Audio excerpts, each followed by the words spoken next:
नमस्कार मंडळी, मी नंदेश पाचारने आपल्या सर्वांचं हार्दिक स्वागत करतो आपल्या लाडक्या चॅनेलवर। मंडळी, सध्या आपण फिरत आहोत कोकणमध्ये। भगवंताने सृष्टीची निर्मिती करताना कोकणाकडे विशेष लक्ष दिले असावे असे मला वाटते। कोकणाला लाभलेला अथांग समुद्र आणि निसर्ग संपदा हे पाहिल्यावर भगवंताचे मानावे तेवढे आभार कमीच वाटतात। निसर्ग आपल्याला कधीच नाराज करत नाही, याचा अनुभव कोकणात नेहमी येतो। जसे कोकण येथील निसर्गासाठी प्रसिद्ध आहे, तसेच ते येथील मंदिरांसाठी देखील प्रसिद्ध आहे। आज आपण अशाच सुप्रसिद्ध आंगणेवाडी येथील भराडी देवीच्या मंदिराला भेट देणार आहोत। कुणकेश्वर ते आंगणेवाडी हे साधारण 45 किलोमीटर अंतर आहे। कुणकेश्वर वरून आंगणेवाडीला जाताना वाटेत अजून एक स्पॉट लागतो, श्री गजबादेवी मंदिर भेटभाग। आता आपण समोर बघत आहोत ते आहे श्री गजबादेवीचे मंदिर। समुद्र किनाऱ्यालगत लागून असलेल्या डोंगराच्या कुशीत माता गजबादेवीचे मंदिर आहे। मंदिर परिसरातून दिसणारा रम्य सागरी किनारा, सुरूचे पण, निळाशार समुद्र हे सर्व पाहिलं की असं वाटतं आपण एका वेगळ्या दुनियेतच आलो आहोत। मंडळी, तुम्ही बघू शकता की हा समुद्र किनारा एवढा स्वच्छ आहे की पाण्याखालचे काळे खडक सुद्धा आपल्याला अगदी स्पष्ट दिसत आहेत। आणि हो, या समुद्र किनाऱ्यावर नागरिकांची जास्त वर्दळ नसल्याने या ठिकाणी आपण निवांत वेळ घालवू शकता।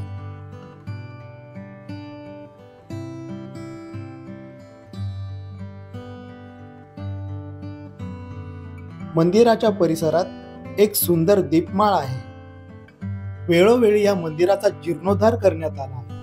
मला ठाणेकर असल्याचा अभिमान तेव्हा झाला जेव्हा मी या मंदिरातील शिलाकोन पाहिले। त्यावरती लिहिले आहे, या मंदिराचे उद्घाटन आपल्या ठाण्याचे गुरुवर्य धर्मवीर आनंद दिघे साहेब यांच्या शुभ हस्ते दिनांक 18 मे 1997 रोजी संपन्न झाला।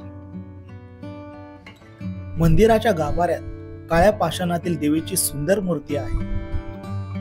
लाल संगमरवरी दगडाने तयार करण्यात आलेल्या एका छोट्या मंदिरात देवीची मूर्ती स्थापन करण्यात आली आहे। माता गजबा देवी एक जागृत देवी असून त्याची अनुभूती येथे आल्यावर मिळते।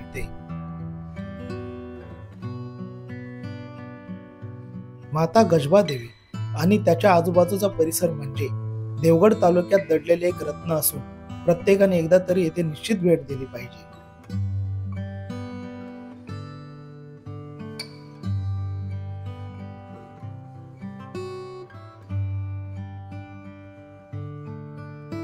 चला तर मंडळी, आता आपण आपल्या पुढच्या प्रवासासाठी निघालो आहोत। आता आपण मोसरेगाव येथील आंगणेवाडीच्या अतिशय प्रसिद्ध अशा श्री भराडी देवीच्या मंदिराला भेट देणार आहोत। भराडी देवीच्या महात्म्यामुळे आंगणेवाडीच्या यात्रेला खूप मोठे महत्त्व प्राप्त झाले आहे।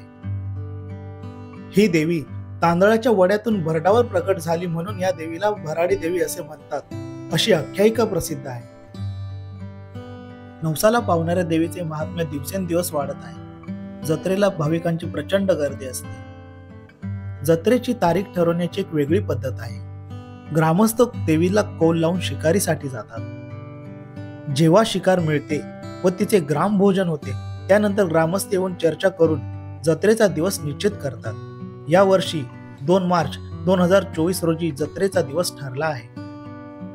मंडळी, समोर आपल्याला देवीचं मंदिर दिसत आहे। चला तर आपण जाऊन देवीचं दर्शन घेऊया।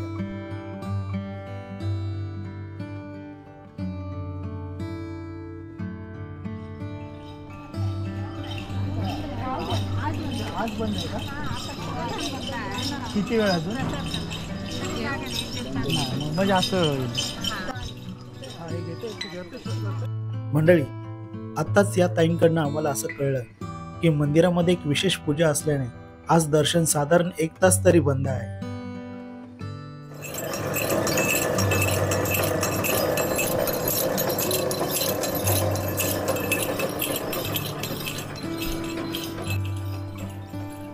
मंडळी, आता आपण समोर जे बघत आहोत ते आहे भराडी देवीचे सुंदर मंदिर। संपूर्ण मंदिर पांढऱ्या संगमरवराने बनवण्यात आले। मंदिराच्या आसपासचा सर्व परिसर स्वच्छ व सुंदर आहे।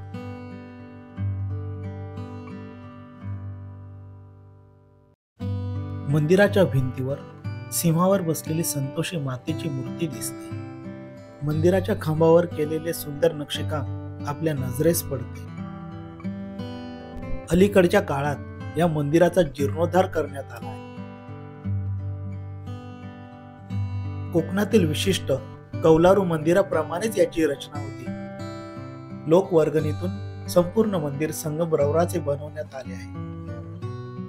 यात्रेच्या दरम्यान लाखो भाविक या देवस्थानाला भेट देतात. ही देवी तांदळाच्या वड्यातून भरडावर प्रकट झाली आहे, म्हणून या देवीला तांदळाच्या वड्यांचा प्रसाद दाखवला जातो. यात्रेच्या दिवशी रात्री देवीला नैवेद्य दाखवला जातो. भाजी, भात, वरण, वडे असा नैवेद्य तयार केला जातो आणि एकाच वेळी रांगेने मंदिरात जात स्त्री आणि पुरुष तो नैवेद्य दाखवतात. या मंदिराला ऐतिहासिक वारसा लाभलेला आहे.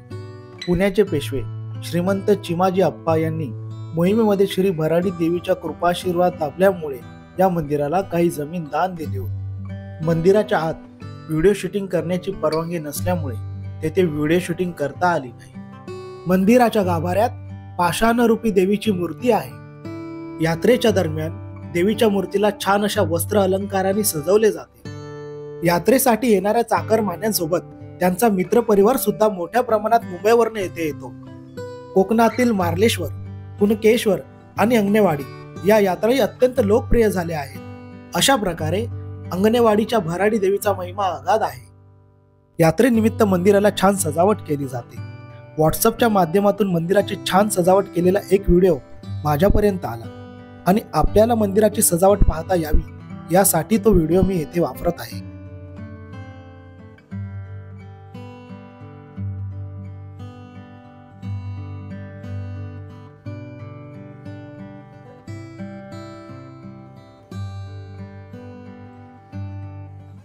येथे येण्यासाठी कोकण रेल्वेचे सिंधुदुर्ग हे रेल्वे स्टेशन आहे किंवा मुंबई गोवा महामार्गाने आपण या ठिकाणी येऊ शकता. अशा प्रकारे भराडी देवीचा महिमा आगाध आहे. आपणही या देवस्थानाला अवश्य भेट द्या. चला तर मंडळी, लवकरात लवकर पुढच्या नवीन व्हिडिओत भेटूयात. हा व्हिडिओ आवडला असेल तर या व्हिडिओला लाईक करा, शेअर करा, कमेंट करा आणि हे Nandesh Pacharne YouTube channel subscribe करा. मंडळी, आपण चॅनेल सबस्क्राईब केल्यामुळे आम्हाला नवीन व्हिडिओ बनवण्यास प्रोत्साहन मिळते. त्यामुळे या चॅनेलला सबस्क्राईब करा. धन्यवाद.